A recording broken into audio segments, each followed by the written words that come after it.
तो हेलो नमस्कार दोस्तों, मेरा नाम रामसेवक है। मैं आज आप लोगों के बीच में सेल के बारे में कुछ डिस्कशन करूंगा।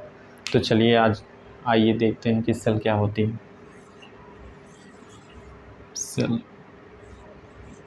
कोशिका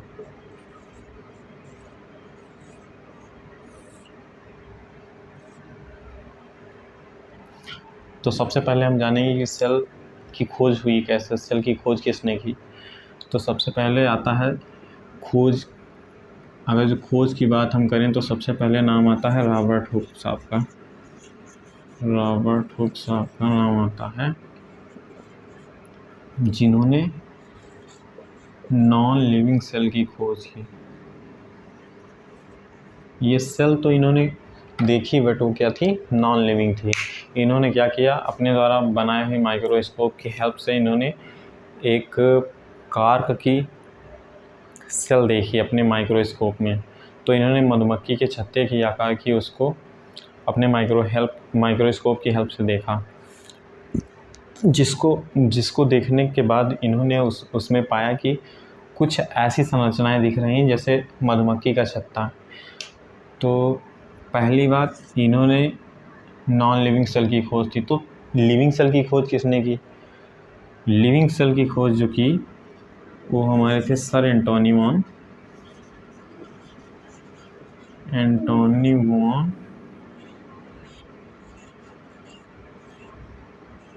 लीeuwenhoek। सर एंटोनी वॉन लीeuwenhoek साहब जो थे, इन्होंने हमारी लिविंग सेल की खोज की। इन्होंने भी क्या किया, पहले क्या थे हमारे साइंटिस्ट लोग जो हुए वो कुछ भी क्रिएटिविटी किया करते थे। वो क्रिएटिविटी करते करते करते करते करते करते वो आगे आके साइंटिस्ट बन गए। तो ऐसे ही क्या किया, खूब कुछ भी खुराफात करते रहते थे। तो इन्होंने अपना माइक्रोस्कोप बनाया, माइक्रोस्कोप की हेल्प से देखा। इन्होंने कुछ कहीं भी कुछ भी देखते रहते थे। तो मतलब इन्होंने गंदे पानी को लिया, गंदे पानी में देखा, इनको कुछ संरचनाएं दिखी जो लिविंग सेल थी। तो हमारा मेन ये था कि इन्होंने लिविंग सेल की खोज की। लिविंग सेल की खोज सर एंटोनी वॉन लीeuwenhoek साहब ने की। तो चलिए अब इसके बारे में जानते हैं कि सेल होती क्या है। सर एंटोनी वॉन लीeuwenhoek साहब ने लिविंग सेल की खोज की थी, और जो नॉन लिविंग सेल की खोज की रॉबर्ट हुक साहब ने, इन्होंने 1665 में की। तो चलिए जानते हैं इसके सेल होती क्या है। सेल इज द बेसिक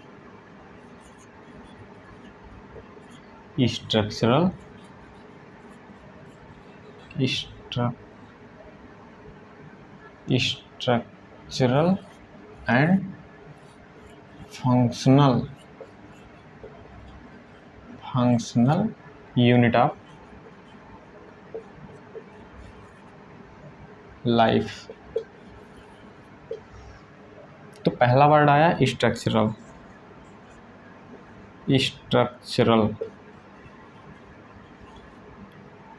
तो स्ट्रक्चर से हम क्या समझते हैं? स्ट्रक्चरल का मतलब है किसी चीज़ को स्ट्रक्चर प्रोवाइड करना। कोई भी बॉडी है जिसको हम स्ट्रक्चर प्रोवाइड कर रहे हैं, तो स्ट्रक्चरल वर्ड का ही मतलब है कि ये जो सेल हमारी है वो स्ट्रक्चर प्रोवाइड करती है। स्ट्रक्चर कैसे प्रोवाइड करती है, आइए हम जानते हैं। तो सबसे पहले जो सेल होती है हमारी, वो बेसिक यूनिट ऑफ हमारी ह्यूमन बॉडी होती है। तो सेल से मिलके क्या बनते हैं? टिश्यू बनते हैं। कई सारी सेल का कम्बिनेशन टिश्यू बनाता है। फिर कई सारी टिश्यूज़ का कम्बिनेशन मिलके हमारा ऑर्गन बनाता है। ऑर्गन यानी अंग, ठीक है। और कई सारे ऑर्गन मिलके ह्यूमन बॉडी बनाते हैं या बॉडी बनाते हैं। कोई भी ह्यूमन बॉडी हो, प्लांट बॉडी हो, कुछ भी हो, तो ये कम्बिनेशन होता है। तो इसकी हेल्प से आप शायद कुछ कम ही समझ पाए होंगे। इसको हम अपने आसपास की चीज़ों से रिलेट करके आपको समझा दे रहे हैं ना, तो आपको शायद ज़्यादा समझ में आ जाए। तो सेल को हम चलो मान लेते हैं, जैसे अपने आसपास में क्या, जैसे हम चलो अपने घर को ही मान लेते हैं। तो घर में क्या होती हैं? तो बेसिक यूनिट घर की क्या होती है? ब्रिक्स। ब्रिक्स। ठीक है, तो ब्रिक्स जो होती है, अब इधर जो सेल हमारी काम कर रही है, इधर ब्रिक्स ईंटें काम कर रही हैं। ठीक है, बेसिक यूनिट ब्रिक्स होती हैं। ब्रिक्स, कई सारी ब्रिक्स का कम्बिनेशन अगर जो हम मिला दें, उसको जोड़ दें, तो क्या बनती है? वॉल बनती है। वॉल मतलब ईंट दीवार। ठीक है, और कई सारी दीवारें अगर जो कंबाइंड हो जाएं, उसको अरेंज कर दिया जाए, प्रॉपरली अरेंजमेंट उसका हो जाए, तो क्या बनता है? कमरा। ठीक है, रूम। और अगर जो रूम को प्रॉपरली अरेंजमेंट में बनाया जाए, तो वो फिर हमारा क्या कहता है? वो होम बन जाता है, हमारा घर बन जाता है। ठीक है, तो ऐसे हम रिलेट करके जान सकते हैं कि कैसे हमारी ह्यूमन बॉडी बनती है। ठीक है, तो ये तो हो गए स्ट्रक्चरल की बात। स्ट्रक्चरल के बाद आते हैं हम, ये दूसरा वर्ड हमारा आया है फंक्शनल। फंक्शनल कैसे हम कह सकते हैं सेल को? फंक्शनल का मतलब ये है कि हमारी बॉडी में, हमारी ह्यूमन बॉडी में, एनिमल बॉडी में, प्लांट बॉडी में, किसी में भी ले लो, तो जितनी भी सारी हमारी फंक्शन होते हैं वो थ्रू द सेल होते हैं। ये हम कैसे कहते हैं कि मतलब थ्रू द सेल ही कोई फंक्शन होता है। तो कोई भी अगर जो इन्फॉर्मेशन होती है वो पास होती है सेल के थ्रू। तो इस तरह से हम कह सकते हैं कि फंक्शनल यूनिट ऑफ लाइफ है हमारी सेल।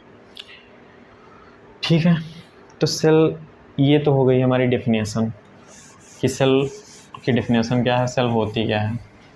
सेल को basic functional and structural unit of life हम कैसे कह रहे हैं, इसका क्या मतलब है, ये मैंने समझाया आपको।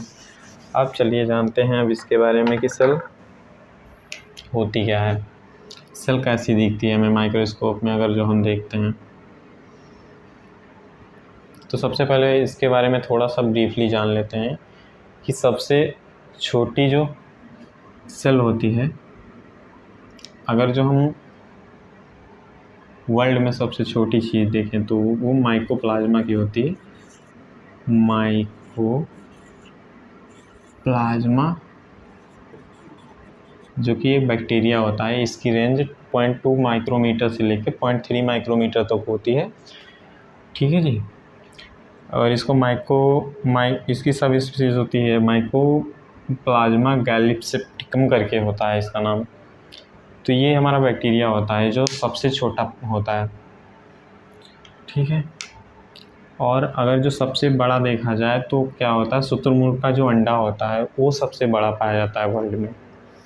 अगर जो अपनी ह्यूमन बॉडी में देखें तो सबसे छोटी सेल जो है वो हमारे स्पर्म की होती है। और दूसरा क्या बोलते हैं, अगर जो सबसे बड़ी सेल की बात करें तो वो जो ह्यूमन बॉडी में होती है तो वो क्या बोलते हैं, वुमेन की ओवरी में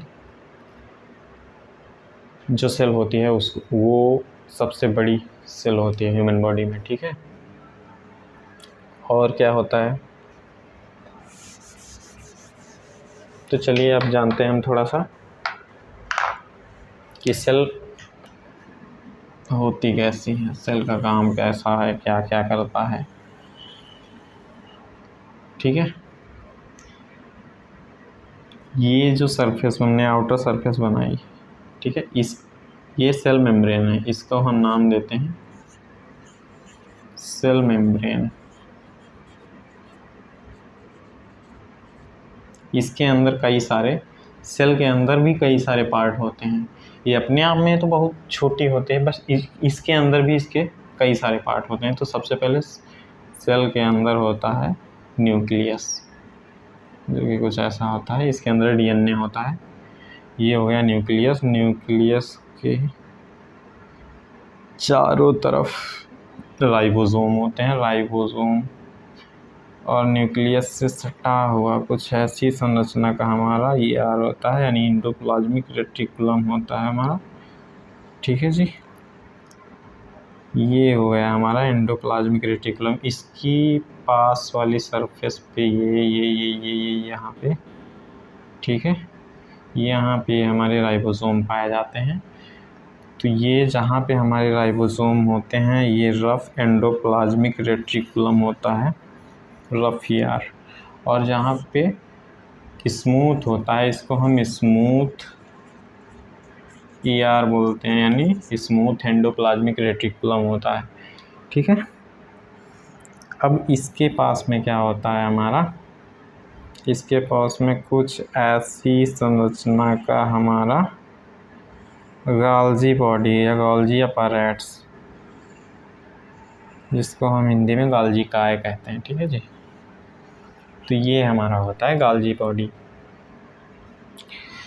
इसके पास कुछ ऐसी संरचना का, इसके पास से ये लाइसोसोम, इसको हम सिक्रेटरी वैक्यूल्स कहते हैं, सिक्रेटरी वैक्यूल्स। सिक्रेटरी मतलब यहाँ से जो सिक्रीट होता है, ये सिक्रीट करते हैं, इसलिए इसको सिक्रेटरी वैक्यूल्स कहते हैं। लाइसोसोम्स होता है हमारा जो अपने अंदर तमाम डाइजेस्टिव एंजाइम रखता है, लाइसोसोम्स होता है। ठीक है जी। ये हमारा माइटोकॉन्ड्रिया होता है, इसके अंदर भी हमारा डीएनए पाया जाता है, इसीलिए इसको हम सेमी ऑटोनोमस कहते हैं, माइटोकॉन्ड्रिया। और इसको हम power house of the cell भी कहते हैं, पावर हाउस ऑफ सेल भी कहते हैं। ठीक है जी। ये गाल्जी बॉडी हो गया ये। और कुछ ऐसी आकार का ये साइटोस्केलेटल होता है। ठीक है। साइटोस्केलेटन या स्केलेटल करके ऐसे कुछ होता है। ठीक है जी। और कुछ ऐसी आकार का पराक्सीसोम पाया जाता है। हाँ जी, ये है पराक्सीसोम। और इसके अंदर ये हमारा लिक्विड भरा रहता है इसके बीच में। ठीक है। जिसको साइटोप्लाज्म कहते हैं, साइटोप्लाज्म। ठीक है। तो आइए जानते हैं सबसे पहले हम ये तो हमारे इसके सब पार्ट हो गए सेल के। तो हम जानते हैं कि सेल मेम्ब्रेन, सबसे पहले हम सेल मेम्ब्रेन पे आते हैं कि सेल मेम्ब्रेन होता क्या है। तो सेल मेम्ब्रेन क्या होता है, जो हमारी सेल होती है ये सेल की आउटर सरफेस होती है। ये जो हमारी आउटर सरफेस है ये होती है हमारी सेल मेम्ब्रेन। ये क्या करती है, किसी भी सेल को बाहरी इन्वायरमेंट से प्रोटेक्ट करती है। और जितनी भी चीज़ें इसमें तमाम सारी बायोलॉजिकल रिएक्शन होती हैं, केमिकल रिएक्शन होती हैं, तो उसके लिए जैसे ये ऑक्सीजन कैरी करता है बाहर से, ये ऑक्सीजन लेता है। जब हम सांस लेते हैं हमारे अंदर ऑक्सीजन जाती है, तो वो कैसे उस सेल के अंदर जाती है, तो इस सेल मेम्ब्रेन के थ्रू पास होके ऑक्सीजन हमारी अंदर जाती है। तो क्या बोलते हैं, और अगर जो इसको वाटर चाहिए होता है तो ये बाहर से वाटर भी सेल मेम्ब्रेन के थ्रू पास होके अंदर आता है।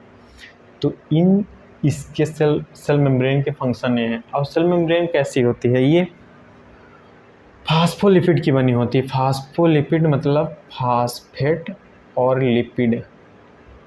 ये हो गया फास्फेट ग्रुप, फास्फेट, और ये हो गया टेल जो है लिपिड। ठीक है जी। तो फास्फेट जो होता है ये वाटर लविंग होता है, जो पोलर होता है, और ये हीटर होता है जो वाटर को हीट करता है। ये नॉन पोलर होता है, ये पोलर होता है। ये तो अपने अंदर वाटर को आने देता है। तो इसके बारे में हम तो चलो डीपली बाद में बात करेंगे। अब आपको ओवरव्यू थोड़ा सा दे लेते हैं बस इसके बारे में। तो ये हमारा सेल मेम्ब्रेन के बारे में हो गया, सेल मेम्ब्रेन का क्या इसमें रोल है।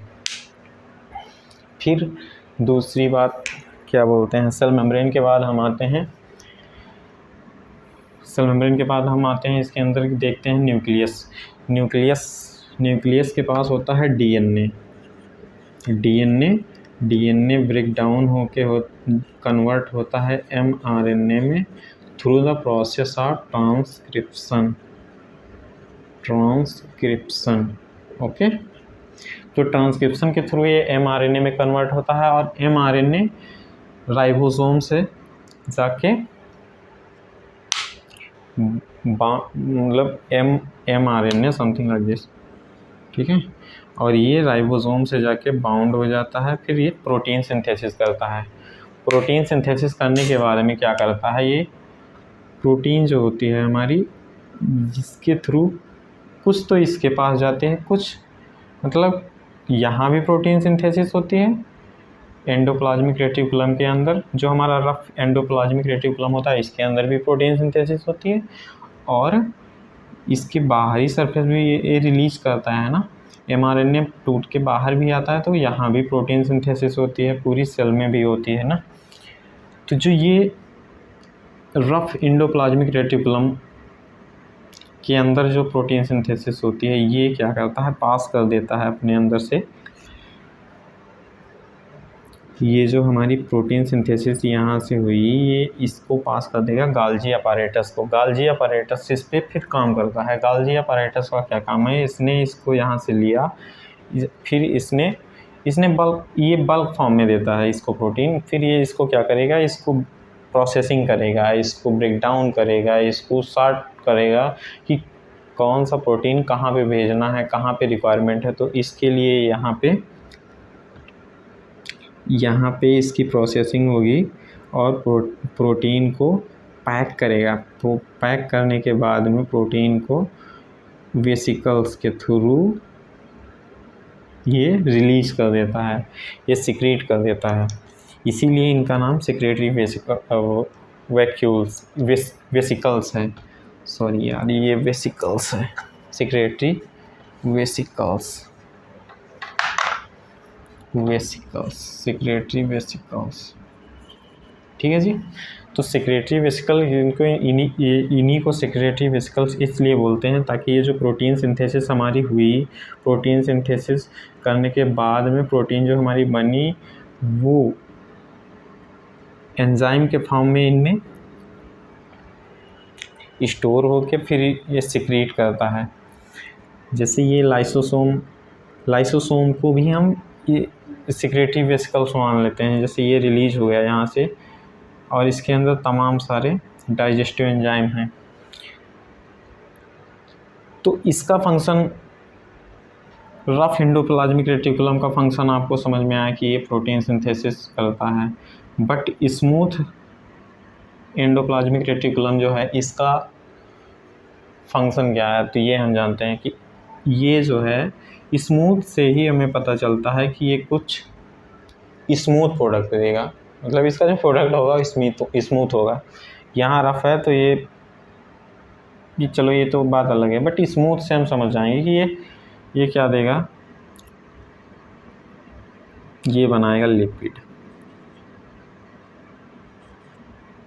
स्टेरॉइड।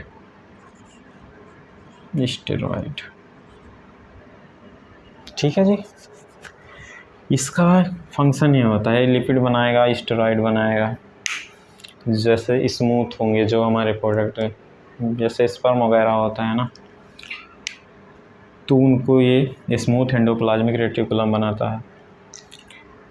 ठीक है जी, तो गाल्जी बॉडी का फंक्शन भी कुछ समझ में आया आपको कि ये प्रोटीन जो सिंथेसिस यहाँ से एंडोप्लाज्मिक रेटिकुलम करेगा उसको पास कर देगा गाल्जी बॉडी के पास। गाल्जी बॉडी उस पर मॉडिफिकेशन करेगा, पैकिंग करेगा, पैकिंग करने के बाद वेसिकल्स के थ्रू उसको रिलीज करेगा। और वो ये जो लाइसोसोम्स होता है वो भी यही वेसिकल्स हैं मान लो। तो लाइसोसोम्स के अंदर ये जो डाइजेस्टिव एंजाइम स्टोर है, यानी डाइजेस्टिव एंजाइम मतलब वही प्रोटीन, तो इसका काम क्या है, हम जानते हैं कि वो ये लाइसोसोम्स करता क्या है, या जो ये प्रोटीन बनी इसका काम क्या है। तो ये जो लाइसोसोम होता है इसका मेनली काम ये है कि जो अपना डाइजेस्टिव एंजाइम इसके अंदर स्टोर हैं, तो ये डाइजेस्टिव एंजाइम जो स्टोर हैं ये ज़रूरत पड़ने पे क्या करता है, स्टोर जो डाइजेस्टिव एंजाइम है, इनको मान लो अगर जो कोई फॉरेन पार्टिकल आके इस सेल के ऊपर अटैक किया या कि इसकी मेम्ब्रेन से बाउंड हो गया, तो क्या करेगा ये जाके वहाँ पे अपने आप से रिलीज कर देगा डाइजेस्टिव एंजाइम, उसको डाइजेस्ट कर देगा जो जितनी सेल इन्फेक्टेड होगी, फिर वो सेल क्या हो जाएगी, अपने आप ठीक हो जाएगी। या सेल डैमेज है तो ये सेल की रिकवरी भी करेगा, ये जाके वहाँ पे कुछ अपने एंजाइम्स रिलीज़ कर देगा, फिर वो सेल डाइजेस्ट कर देगा ये और ख़त्म कर देगा। ठीक है, तो लाइसोसोम का कार्य होता है। साइटोस्केलेटल का मेन काम ये होता है कि ये कोशिका को स्ट्रक्चर बनाए रखता है। पराक्सीसोम जो होता है, पराक्सी से ही पता चलता है कि ये कुछ पराक्साइड का काम इसमें ज़रूर होगा। तो ये क्या होता है, जो हाइड्रोजन पराक्साइड होता है H2O2, तो जो हमारा कैटेलेज एंजाइम होता है, कैटेलेज एंजाइम H2O2 को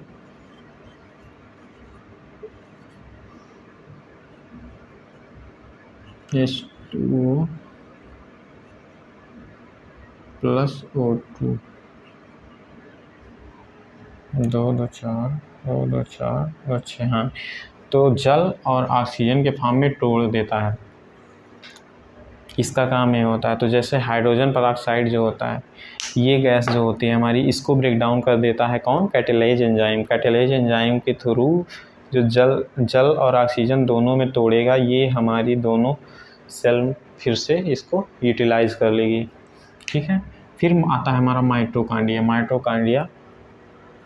माइटोकांड्रिया क्या होता है, mitochondria power house of the cell इसको इसलिए कहते हैं क्योंकि इसके अंदर क्या होता है, सबसे पहले हम ये जानेंगे कि जो ये प्लाज्मा मेम्ब्रेन हमारी होती है, साइटोप्लाज्म जो होता है, साइटोप्लाज्म के अंदर क्या होती है, ग्लाइकोलिसिस होती है। ग्लाइकोलिसिस में क्या होता है, ग्लूकोज जो हमारा होता है वो 2 पायरूवेट मॉलिक्यूल में टूट जाता है, फिर 2 पायरूवेट जो होता है वो जाता है हमारा किसके, माइटोकांड्रिया के पास। माइटोकांड्रिया क्या करता है, क्रेब्स साइकिल चलती है इसके अंदर, और क्रेब्स साइकिल के थ्रू ATP में कन्वर्ट कर देता है और एनर्जी के फॉर्म में इसको कन्वर्ट कर लेता है और स्टोर रखता है। जब स्टोर ये रखता है अपने पास इसी चीज़ को, इसीलिए इसे कहा जाता है कि power house of the cell. तो ये था कुछ हमारा मतलब सेल के बारे में ब्रीफ इंट्रोडक्शन। वीडियो पसंद आया हो तो लाइक करना, सब्सक्राइब करना, और आप लोगों का बहुत बहुत धन्यवाद वीडियो देखने के लिए। Thank you.